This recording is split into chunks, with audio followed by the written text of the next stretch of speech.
Hello friends, मैं हूं आपका दोस्त भानु भार्गव और आप देख रहे हैं जीके विद भानु चैनल। दोस्तों, आज की वीडियो में हम कवर करेंगे बायोलॉजी के 50 क्वेश्चन जो कि सीएम राज स्कूल एंट्रेंस परीक्षा की दृष्टि से बेहद महत्वपूर्ण है। साथ में इसमें हम बायोलॉजी के 30 क्वेश्चनों को और विज्ञान के 20 क्वेश्चनों को कवर करेंगे। आप वीडियो को लास्ट तक जरूर देखिएगा। यदि हमारे चैनल पर पहली बार आए तो चैनल को सब्सक्राइब जरूर कीजिएगा और एक लाइक तो दोस्तों बनता है।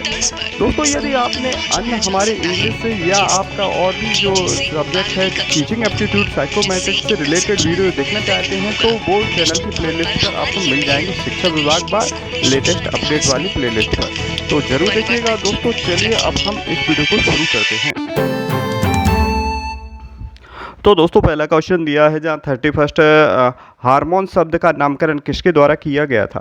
तो ये किसके द्वारा किया गया था, देखते हैं इसका आंसर।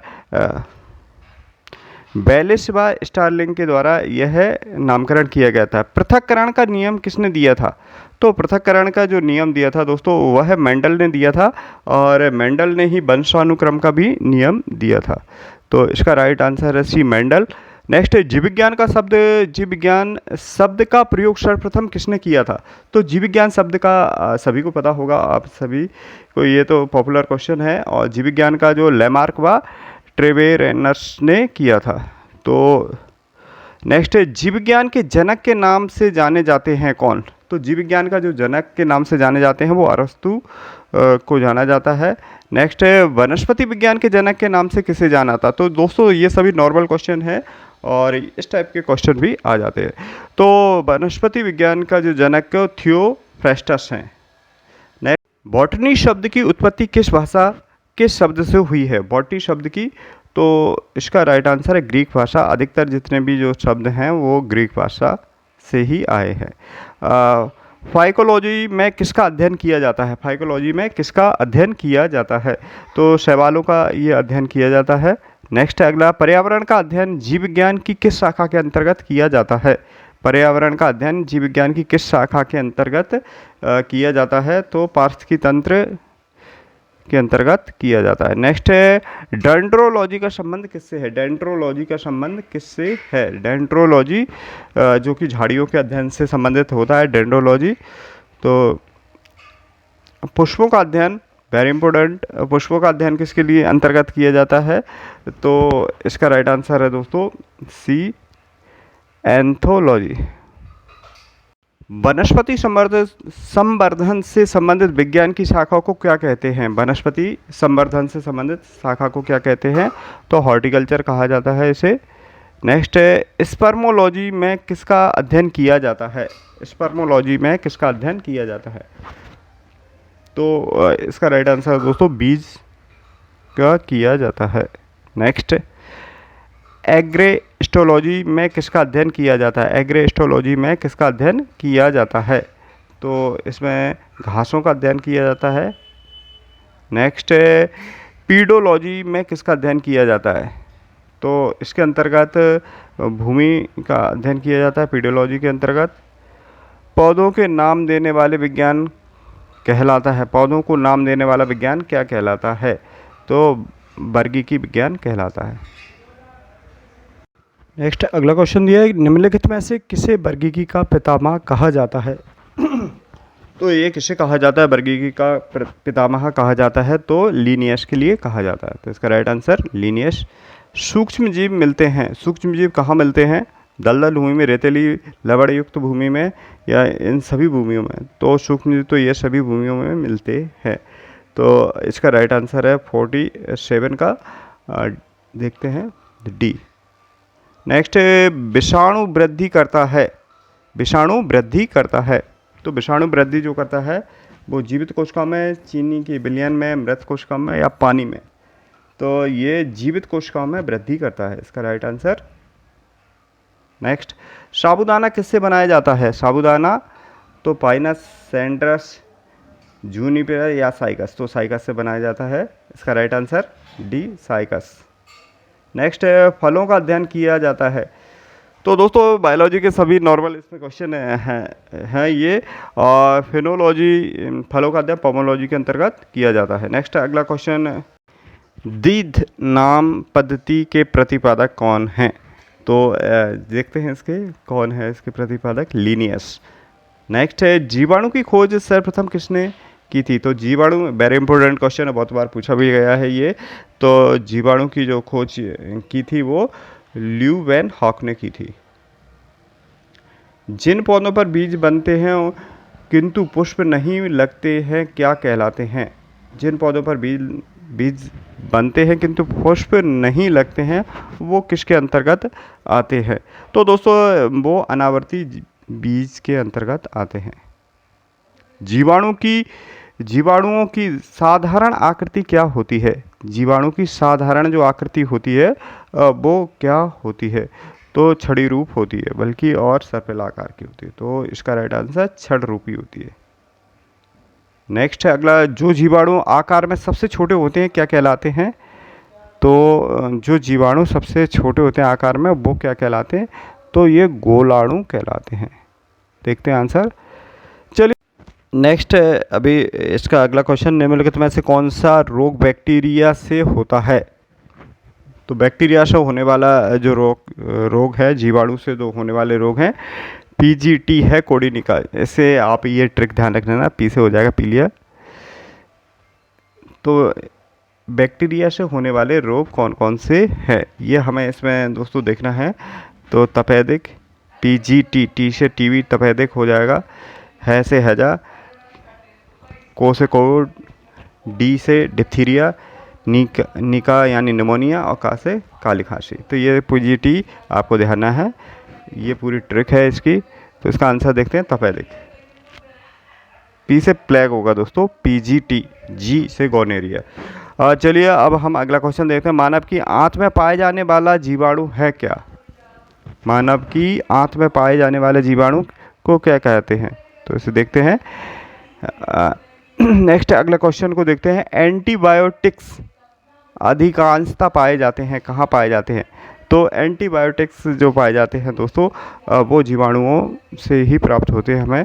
निम्न में से एक सबसे छोटा जीव है, सबसे छोटा जीव, तो ये सभी को पता होगा, सबसे छोटा जीव जो है वो माइकोप्लाज्मा है।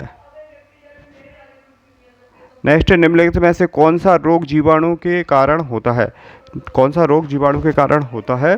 तो हैजा, पीजीटी है से हैजा, पीजीटी है कोडिनिका। ये ट्रिक आप ध्यान रखना उसकी।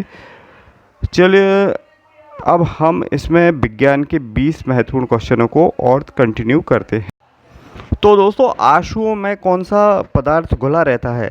आंसुओं में कौन सा पदार्थ घुला रहता है? तो सामान्य नमक, समुद्र का नमक, स्टार्च या ग्लूकोज। तो नमकीन होते हैं आंसू, तो इसका जो राइट आंसर है सामान्य नमक। लोहे पर जंग लगती है किस कारण से लगती है? लोहे पर जंग जो लगती है वो किस कारण से? तो फेरस ऑक्साइड ये है, जलीय जो थे फेरस फेरिक ऑक्साइड ये भी है। तो उपर्युक्त सभी कारणों से, तो इसका राइट आंसर है उपर्युक्त सभी कारण। इंसुलिन की खोज की थी, इंसुलिन की खोज किसने की थी? वेरी इंपॉर्टेंट क्वेश्चन है, इंसुलिन की खोज किसने की थी? तो विलियम बेंटिंग ने ये की थी।